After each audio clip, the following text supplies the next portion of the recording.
షాద్ నగర్ వైపు ఉన్న మన స్వర్గసీమ వెంచర్ లో ప్లాట్లు కొన్న వాళ్ళంతా సంతోషంగా ఉన్నారు. ఒక్కసారి విజిట్ చేయండి.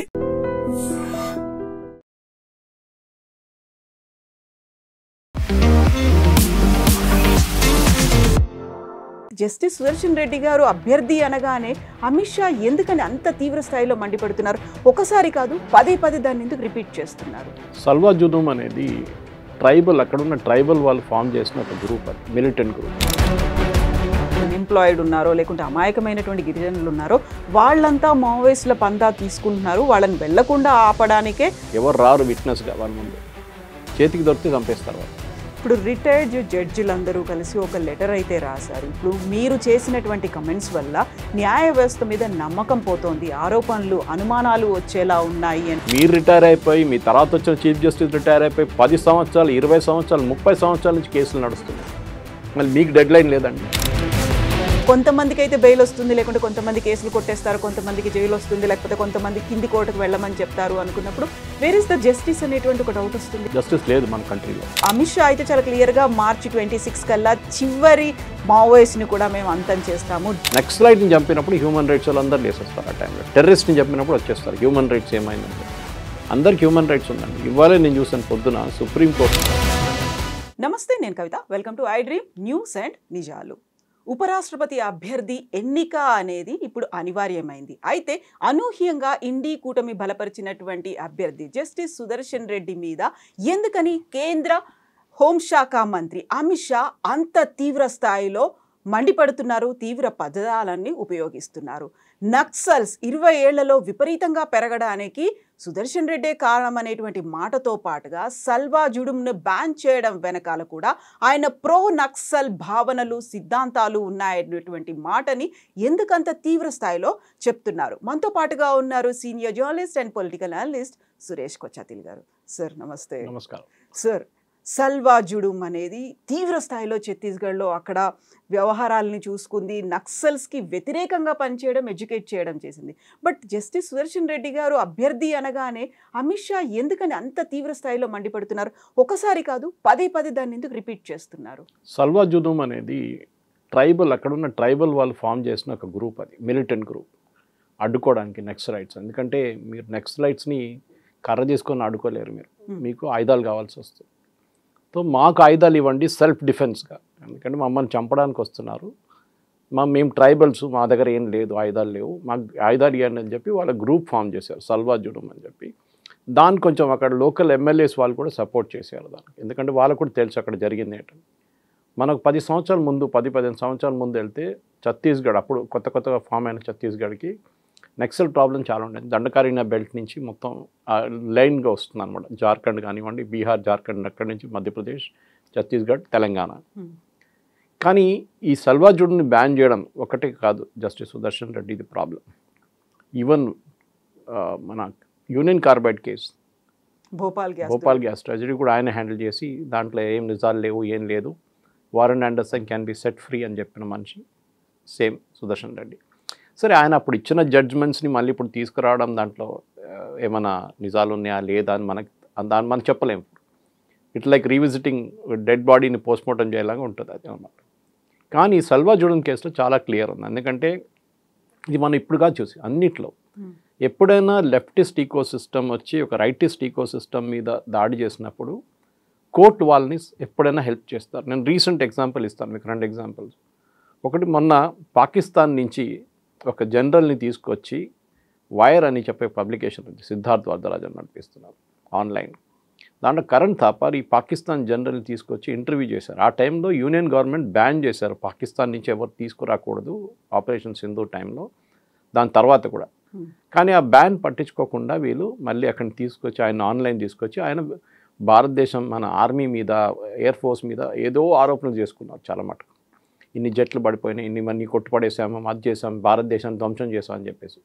దాన్ని ఎక్కడ కౌంటర్ చేయలేదు కరణ్ థాపర్, ఎందుకంటే ఎవ్రీబడి నోస్ ఆయన పొలిటికల్ అఫిలియేషన్ ఎక్కడ ఉంటుంది. ఈవెన్ దో ఆయన father was a general, the same Karan Thapar father general ఉండే, జనరల్ థాపర్.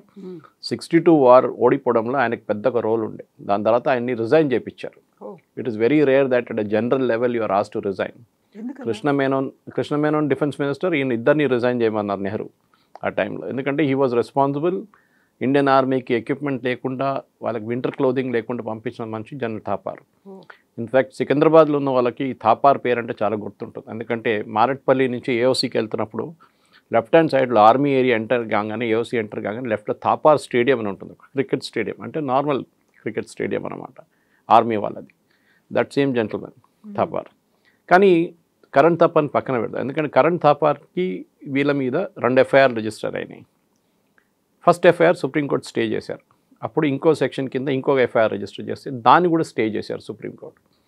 ఆలోచించండి, నార్మల్ ప్రొసీజర్ ఏంటంటే మీ మీద ఎవరైనా ఎఫ్ఐఆర్ రిజిస్టర్ చేసి మీకు ఒక అప్రహెన్షన్, నన్ను అరెస్ట్ చేయగలరు అని చెప్పి మీరు యాంటిసిపేటరీ బెయిల్లా మీరు కోర్టుకి వెళ్తారు. దానికి మీరు ఫస్ట్ హైకోర్టుకి వెళ్ళాల్సి వస్తుంది. సుప్రీంకోర్టు ఎప్పుడు దాన్ని డైరెక్ట్ ఎంటర్టైన్ చేయరు. కానీ రిపీటెడ్గా మనం ఏం చూస్తున్నాం అంటే కపిల్ సిబల్, అభిషేక్ మను సింఘ్వి, బృందా గ్రోవర్, ఇట్లాంటి వాళ్ళందరూ, సల్మాన్ ఖుర్షీద్, వీళ్ళు వచ్చి ఇమీడియట్ నిలవడంగానే హైకోర్టు సుప్రీంకోర్టు జడ్జెస్ వాళ్ళకి ఏం హియరింగ్ ఇమీడియట్ ఇచ్చేస్తారు. మీకు సుప్రీంకోర్టులో ఒక నార్మల్ కేసు లిస్ట్ చేయడానికి, ఎందుకంటే నేను 2018లో అక్కడ వెళ్ళాను నా ప్రొటెక్షన్ కోసం, నా మీద నన్ను చంపేస్తారని చెప్పి కేరళలో ఉన్న నెక్సలైట్ అక్కడ ఉన్న లెఫ్టిస్ట్ జిహాదీలు కలిసి ఒఫీషియల్గా అనౌన్స్ చేశారు నన్ను చంపేస్తారని చెప్పేసి ఆగస్ట్ 2018లో. అప్పుడు నేను సుప్రీంకోర్టుకి వెళ్ళాను. నాకు లక్కీగా ఏదో 3 రోజులు హియరింగ్ వచ్చేసింది. అప్పుడు justice Mishra was chief justice ఆ టైంలో. ఆయన ఏం నచ్చిందో కానీ తెలియదు, కానీ maybe saw me as a media person and said okay we will here 3 days. Second day hearing వచ్చి నాకు ప్రొటెక్షన్ ఇచ్చారు బేస్డ్ ఆన్ థ్రెట్ పర్సెప్షన్. ఆ కేసు అక్కడే డిస్పోజ్ అయిపోయింది. కానీ అందరూ అంత లక్కీగా ఉండరు. ఒక లెఫ్టిస్ట్ ఈకో సిస్టమ్ ఏంటంటే వాళ్ళు రాగానే వాళ్ళ కేసు ఎట్లా వింటున్నారు మీరు. So I'm connecting with justice Sudarshan Reddy is this matter. ఎప్పుడు మనం ఐసోలేషన్లో చూస్తాం అనమాట, ఆయన ఏదో జడ్జ్మెంట్ ఇచ్చిండు దాంతో ఏమైంది ఇంత పెద్ద ఇష్యూ ఎందుకు అని చెప్పేసి. కానీ ఒక సుప్రీంకోర్టులో ఒక స్ట్రాంగ్ లెఫ్టిస్ట్ ఈకో సిస్టమ్ ఉంది. అది ఇప్పుడు కాదు, మనం జస్టిస్ చంద్రచూడ్ కానివ్వండి, దానికన్నా ముందున్న జడ్జెస్ కానివ్వండి, యాంటీ ఎస్టాబ్లిష్మెంట్ వ్యతిరేకంగా జడ్జ్మెంట్స్ ఇవ్వడం అనేది వాళ్ళ ఫేవరెట్. ఇప్పుడు ఈవెన్ ఈ బీహార్ కేసులో కూడా స్పెషల్ ఇంటెన్సివ్ రివిజన్లో స్ట్రేట్ అవే దే కూడా డిస్మిస్డ్ ఇట్. వాళ్ళకి దాంట్లో వాళ్ళు కూడా ఒక constitutional authority, as much as election commission is also constitutional authority. ఒక్క కాన్స్టిట్యూషనల్ అథారిటీ ఇంకో కాన్స్టిట్యూషనల్ అథారిటీకి ఎట్లా చెప్తారండి? మళ్ళీ మన ప్రెసిడెన్షియల్ రెఫరెన్స్ ఇచ్చారు. గవర్నర్స్ బిల్ మీద ప్రెసిడెంట్ ఎన్ని రోజుల్లో దానికి సంతకం పెట్టాలని చెప్పి ఎక్కడ కాన్స్టిట్యూషన్లో లేదు అది.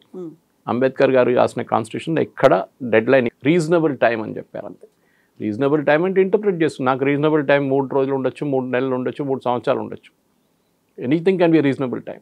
సో జస్టిస్ సుదర్శన్ ఇచ్చిన అది చాలామందికి తెలియదు. ఇది ఈ జర్నలిజం అప్పుడున్న జర్నలిస్ట్ కానీ ఇప్పుడున్న వాళ్ళకి చాలామందికి దీని గురించి ఫైనల్ ప్రింట్స్ తెలియదు. కానీ సల్వా జోర్ని డిస్బ్యాండ్ చేసిన రోజు నుంచి విపరీతంగా నక్సలైట్స్ అక్కడ ఉన్న చాలా మటుకు రైట్ వింగ్ కార్యకర్తలు, రైట్ వింగ్ అంటున్నాను, బీజేపీ అని చెప్పట్లేదు, సంఘ్ పరివార్ అవుట్ఫిట్స్ మీద దాడి చేసి చాలామందిని చంపేశారు. ఐ థింక్ మోర్ దెన్ 300 మందిని చంపారు వాళ్ళు నక్సలైట్స్.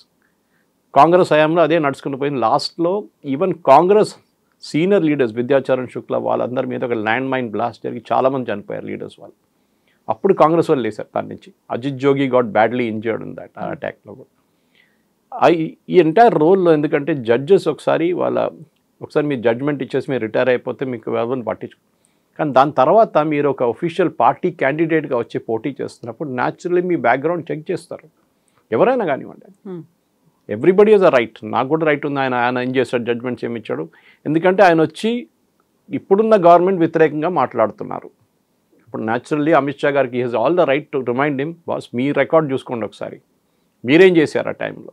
సల్వా జోర్ని ఎందుకు బ్యాన్ చేశారు, మీరు ఏ లాజిక్ మీద బ్యాన్ చేశారు. గవర్నమెంట్ ఫామ్ చేసిన ఒక బాడీ అని చెప్పి బ్యాన్ చేశారు. గవర్నమెంట్ ఇక్కడ ఫామ్ చేయలేదు. సల్వా జోర్ని రెసిస్టెన్స్గా వాళ్ళు నక్సలైట్స్ని అడ్డుకోవడానికి వాళ్ళు ఆయుధాలు అడిగారు, వాళ్ళకి ఇచ్చారు. వాళ్ళు కొన్ని రోజులు దాకా ఉన్నారు. దాని తర్వాత డిస్బ్యాన్ చేసినప్పుడు ఆయుధాలు ఇచ్చేసేయాలి వచ్చింది. దాని తర్వాత వాళ్ళని అందరిని చంపేశారు. నిన్న ఇవాళ పేపర్లో ఇవాళ టైమ్స్ ఆఫ్ ఇండియాలో చూశాను నేను, ఒక సర్పంచ్ అక్కడ చనిపోయిన చనిపోలేదు, ఆయన మీద చాలా పెద్ద దాడి జరిగింది. ఆయన కంప్లీట్ ప్యారలైజ్ అయిపోయారు. ఇప్పుడు ఈ నక్సలైట్ ఆయన మీద ఎంత 20 బుల్లెట్లు ఎక్కడ కాల్పులు జరిపారు ఆయన మీద. అప్పుడు కూడా ఆయన చనిపోలేదు.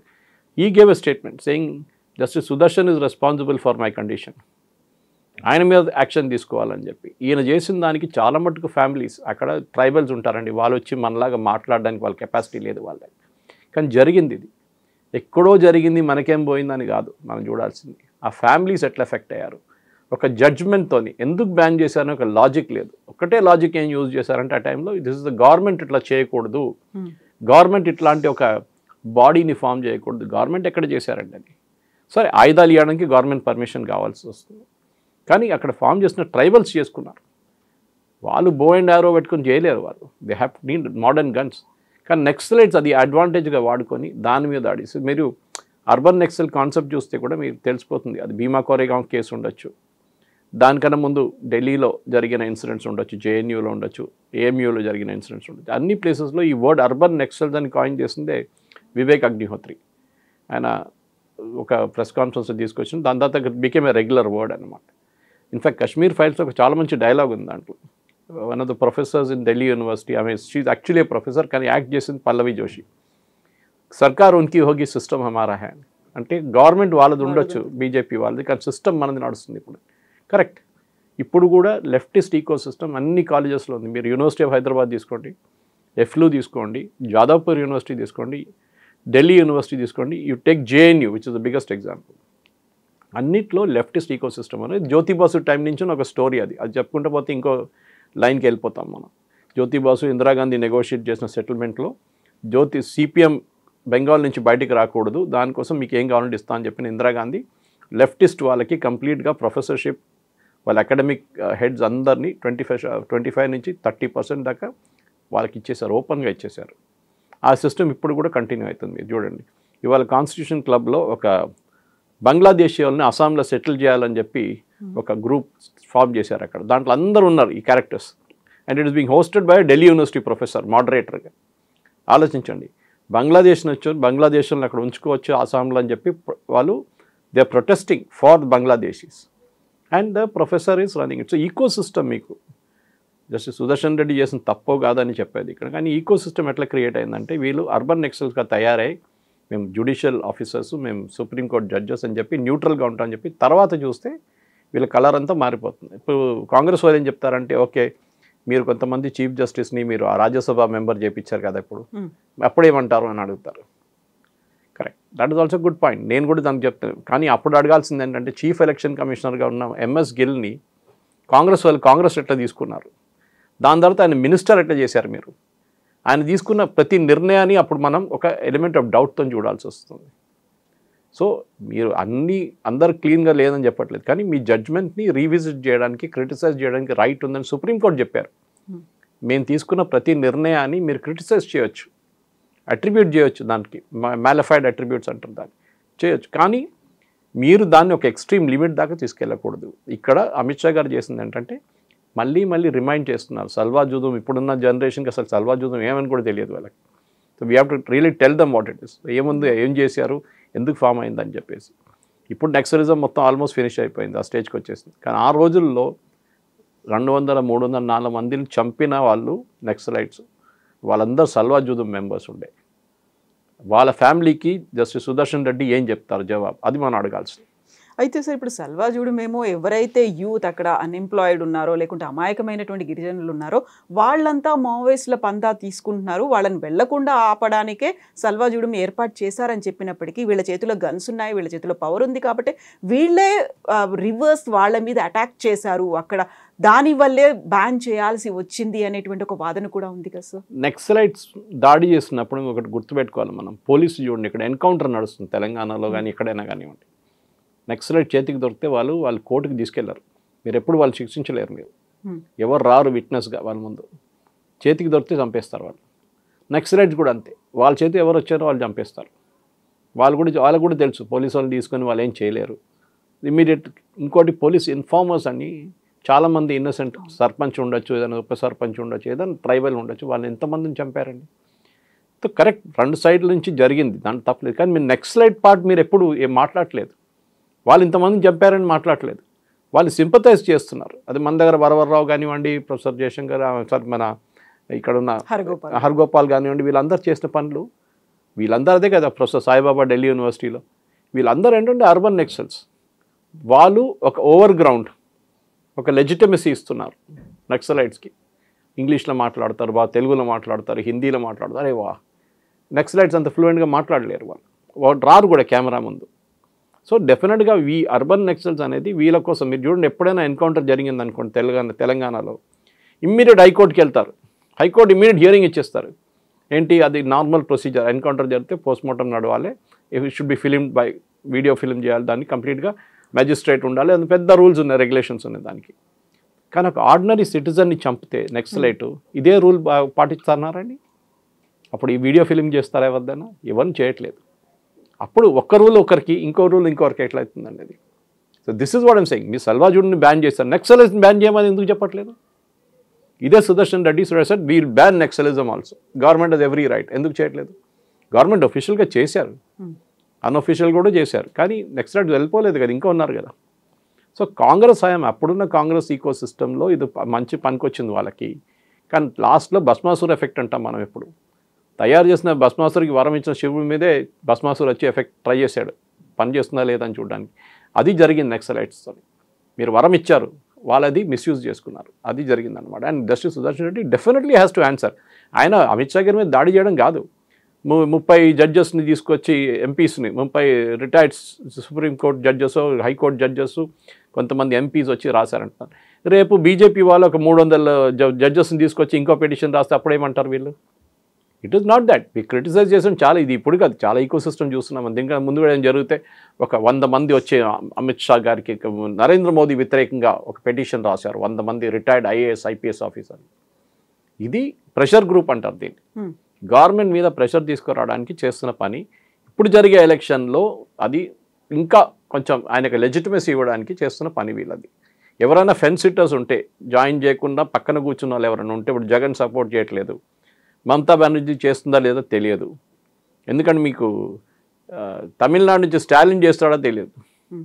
అట్లాంటి పరిస్థితుల్లో వాళ్ళని కూడా తీసుకురావడానికి చేస్తున్న పని ఇప్పుడు జస్టిస్ సుదర్శన్ రెడ్డి చేస్తున్న పని అన్నమాట. ఆయన తీసుకొచ్చి ఆయన మీద దాడి చేస్తున్నారు, చూడండి ఆయన పాప ఇంత ఇన్నోసెంట్ మనిషి, ఆయన ఇచ్చిన జడ్జ్మెంట్ని ఇప్పుడు ఎందుకు తీసుకొస్తున్నారు? ఇదంతా logic. It is straight away simple. మీరు చేసిన పనికి యు ఆర్ రెస్పాన్సిబుల్. ఇప్పుడు కాదు, 10 సంవత్సరాల తర్వాత కూడా మీరు జవాబు ఇవ్వాల్సిందే. You have to say why you did it. మీరు అది చెప్పండి, మీరు ఎందుకు చేశారు, మీ అది కరెక్టా కాదని మనం తర్వాత డిబేట్ చేద్దాం. కానీ ఆ రోజు ఇచ్చిన జడ్జ్మెంట్తో ఎంతమంది చనిపోయారో వాళ్ళ ఫ్యామిలీస్కి మీరు ఏం చెప్తారు? అది justice Sudarshan Reddy has to make a statement.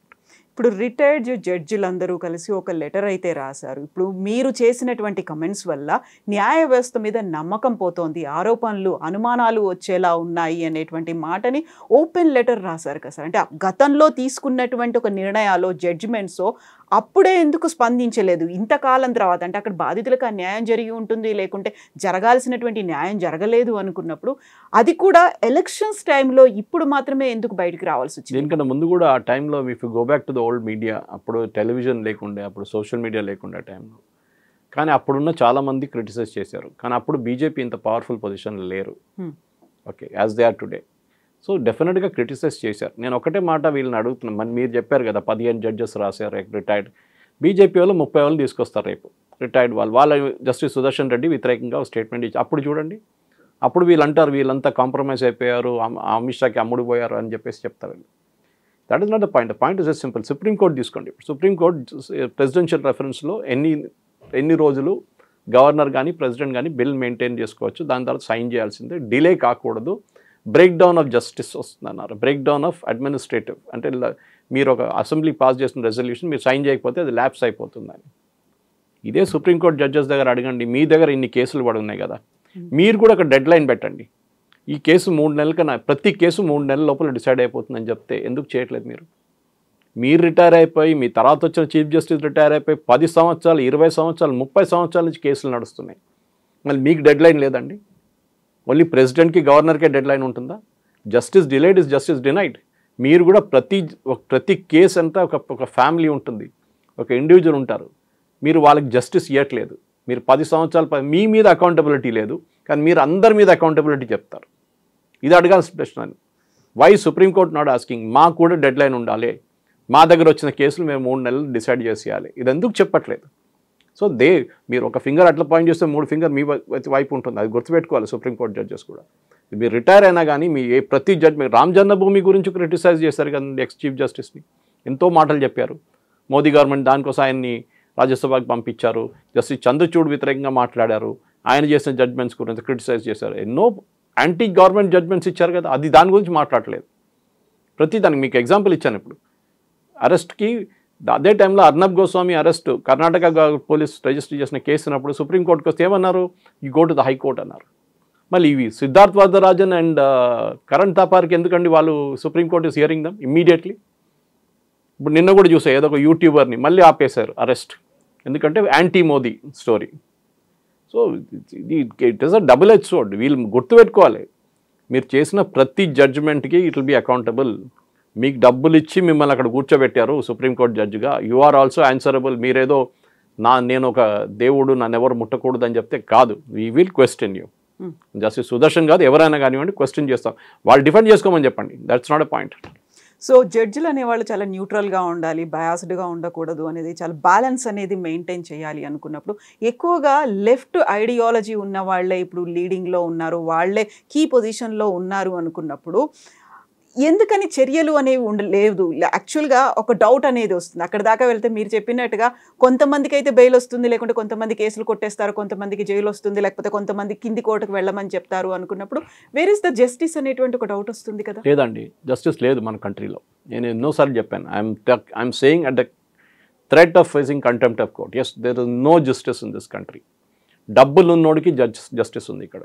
Kapil Sibal 40 లక్షలు తీసుకుంటాడు ప్రతి హియరింగ్కి. మీకు కావాలంటే ఇట్లా మీకు బెయిల్ ఇప్పించేస్తాడు. మీ హియరింగ్ ఒక్క రోజులో 24 అవర్స్లో మీరు అదే టైంలో ఒక చిన్న లాయర్ని పెట్టుకొని వెళ్ళండి, 2 సంవత్సరాల దాకా మీ కేసే లిస్ట్ కాదు సుప్రీంకోర్టులో. డబ్బులు ఉన్నోడికే జస్టిస్ మన కంట్రీలో. We are seeing it out of 20-30 సంవత్సరాలు పడిన కేసు మీరు ఎందుకు తీర్పు తీసుకురావట్లేదు? Why are you not giving judgments for that? ఇప్పుడు వచ్చిన కేసు ఎందుకు తీసుకుంటున్నారు? కొత్త దాంట్లో లేనిపోయిన కేసులు అన్నీ మీరు తీసుకుంటున్నారు. కుక్కల కేసు తీసుకున్నారు మీరు. అరే, I'm not saying it's not important, కానీ అది హైకోర్టు డీల్ చేయమని చెప్పండి. ఢిల్లీ హైకోర్టు ఉన్నారు కదా, ఢిల్లీ హైకోర్టు కూడా డెల్ట్ విత్ ఇట్.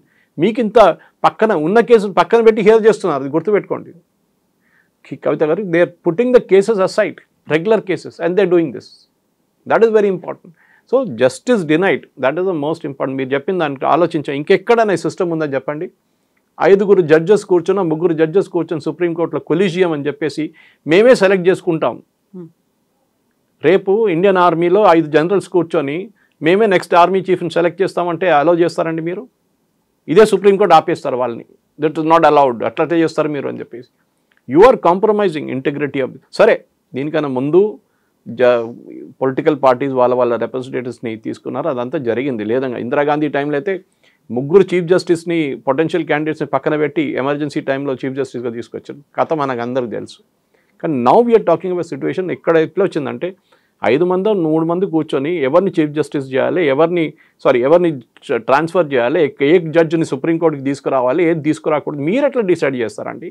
ఎన్జేఎస్సీ నాకు బిల్లు ఉండే, పార్లమెంట్ చేసిన బిల్, ఆ బిల్ని మీకు కొట్టుపడేస్తారు.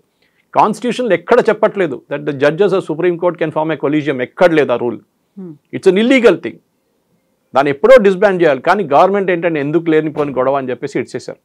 ఎందుకంటే ఏం చేసినా కానీ గవర్నమెంట్ వీళ్ళేమంటారు, లేలే మీ ఫేవరెట్స్ని పెట్టుకున్నారు. యూఎస్లో ఇంత మాట్లాడతారు కదా మనం ఫ్రీడమ్ ఆఫ్ ఎక్స్ప్రెషన్, అది ఇది యూఎస్ ఇస్ అ మోడల్ అని చెప్పేసి. యూఎస్లో ప్రతి ప్రెసిడెంట్ అపాయింట్ చేసిన పొలిటికల్ అపాయింటీ ఉంటుంది. ప్రెసిడెంట్ అపాయింట్ చేస్తారు. ఒబామా అపాయింట్ చేసిన జడ్జిలు ఇంకా ఉన్నారు సుప్రీంకోర్టులో, యూఎస్ సుప్రీంకోర్టులో. క్లింటన్ అపాయింట్ చేసుకున్న జడ్జెస్ ఉన్నారు, బుష్ అపాయింట్ చేసిన జడ్జెస్ ఉన్నారు, ఈవెన్ బైడెన్ అపాయింట్ చేసిన జడ్జెస్ ఉన్నారు, ఇంకా ఈవెన్ ట్రంప్ అపాయింట్ చేసిన జడ్జెస్ కూడా ఉన్నారు, లాస్ట్ టర్మ్లో అపాయింట్ చేసిన. సో అక్కడ పొలిటికల్ సిస్టమ్ నడుస్తుంది. Judges are appointed by the government యూఎస్లో. ఇక్కడ మందరు చేస్తే అయ్యో గవర్నమెంట్ అపాయింట్ చేస్తున్నారు, మోదీ గారిని చంచాలను పెట్టుకున్నారు జడ్జెస్గా అని చెప్తారు. అప్పుడు అంటే మీరు ఇందిరాగాంధీ టైంలో మీరు అది మాట్లాడలేదే కాంగ్రెస్ వాళ్ళు. డెఫినెట్లీ కొలీజియం సిస్టమ్ ఇది illegal. Correct, checks and balances ఉండాల్సిందే. గవర్నమెంట్ ఒక్కరే కాదు, మన సిబిఐ డైరెక్టర్ సెలెక్షన్ చేస్తున్నట్ల మీరు chief justice, leader of opposition and prime minister కూర్చొని జడ్జెస్ సెలెక్షన్ డిసైడ్ చేసుకోవచ్చు. కానీ మీరు 5 మంది కూర్చొని డిసైడ్ చేయలేరు. It is a illegal thing total. యాక్చువల్గా ఆపరేషన్ కగార్కి సంబంధించి ఇప్పుడు పెద్ద ఎత్తున జరుగుతోంది. ఆపరేషన్ కగార్ అనేది కూడా నక్సల్స్ని బలవంతంగా అణచివేయాలని చూస్తున్నారు. ఇప్పుడు మనం ఏదైతే సల్వాజూడం గురించి మాట్లాడుకున్నామో ఆపరేషన్ కగార్ కూడా అలాంటిదే. ఒకవేళ మీరు ఏదైనా బలవంతంగా అణచాలని చూస్తే అది ఇంకో చోటికి వెళ్తుంది, ఇంకో చోట ఇంకో రూపంలో వ్యాప్తి చెందుతుంది అని అమిత్ షా అయితే చాలా క్లియర్గా March 26 కల్లా చివరి మావోయిస్ట్ని కూడా మేము అంతం చేస్తాము, డెత్ బెడ్ మీద వాళ్ళు ఉన్నారు, ఆఖరి శ్వాస పీల్చుకుంటున్నారని చెప్పినప్పటికీ అక్కడ కూడా హ్యూమన్ రైట్స్ ఇష్యూస్ అనేవి వస్తున్నాయి కదా. హ్యూమన్ రైట్స్ ఇష్యూస్ ఎప్పుడు చూడండి వన్ వే స్ట్రీట్ లాగా ఉంటుంది. నక్సలైట్స్ ఎవరన్నా ఆర్డినరీ ఒక సర్పంచ్నో ఆ విలేజ్లో నాకు పోలీస్ ఇన్ఫార్మర్ అని చంపినప్పుడు ఈ హ్యూమన్ రైట్స్ వాళ్ళు ఎవరు కనిపించారు మీకు. అప్పుడు నక్సలైట్ని చంపినప్పుడు హ్యూమన్ రైట్స్ వాళ్ళు అందరు లేసేస్తారు. ఆ టైంలో టెర్రరిస్ట్ని చంపినప్పుడు వచ్చేస్తారు హ్యూమన్ రైట్స్ ఏమైందని చెప్పి. అందరికి హ్యూమన్ రైట్స్ ఉందండి. ఇవాళే నేను చూసాను పొద్దున సుప్రీంకోర్టు నిన్న ఒక హియరింగ్లో షాకింగ్, ఒక ఆయనకి డెత్ సెంటెన్స్ ఇచ్చారు. ఒక కిల్లర్కి 4 వయసు అమ్మాయిని రేప్ చేసి చంపిన ఒక ఆయనకి డెత్ సెంటెన్స్ ఇచ్చారు. అది లోవర్ కోర్ట్ నుంచి మొదలైంది 20 సంవత్సరాల ముందు ఎక్కడో. లాస్ట్లో సుప్రీంకోర్టు దాకా వచ్చి ఐ థింక్ 2017లో సుప్రీంకోర్టు కన్ఫర్మ్ చేశారు ఎస్ డెత్ సెంటెన్స్ అని. ప్రెసిడెంట్ దగ్గర వెళ్ళింది, ప్రెసిడెంట్ రిజెక్టెడ్ ద అపీల్. అప్పుడే ఉరి తీసేయాలి ఉన్నాయని, you should have been hung then.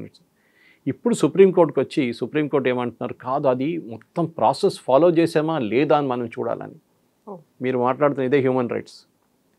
మొత్తం ఒక పాత జడ్జ్మెంట్ ఉంది, మనోజ్ కేసు ఒకటి ఉంది, ఆ జడ్జ్మెంట్లో ఉన్న పారామీటర్స్ ఫాలో చేశారు ఆ డెత్ సెంటెన్స్ కోసం. ఈ 4 వయసుల అమ్మాయిని రేప్ చేసి చంపిన ఆ అమ్మాయికి హ్యూమన్ రైట్స్ లేదండి. ఈ కిల్లర్స్కి హ్యూమన్ రైట్స్ ఉందా?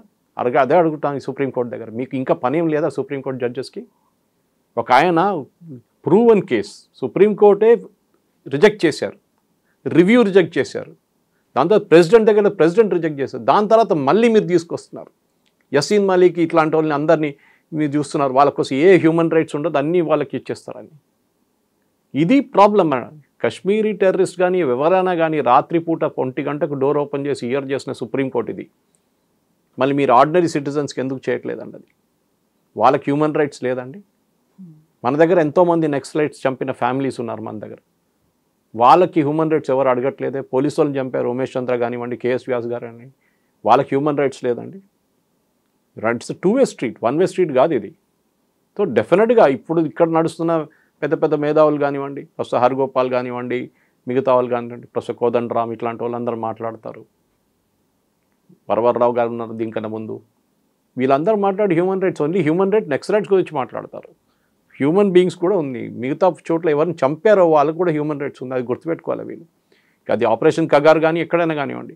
నేను దీనికన్నా ముందు మీకు ఎక్స్ప్లెయిన్ చేశాను, నక్సలైట్ చేతిలో పోలీసు వాళ్ళని చంపేస్తారు, పోలీసు వాళ్ళ చేతిలో నక్సలైట్ అయితే వాళ్ళు కూడా చంపేస్తారు. కథం 2 వే స్ట్రీట్. అది జస్టిస్ లేదు 2 సైడ్లలో, కరెక్టే, ఐ యాక్సెప్ట్ ఇట్.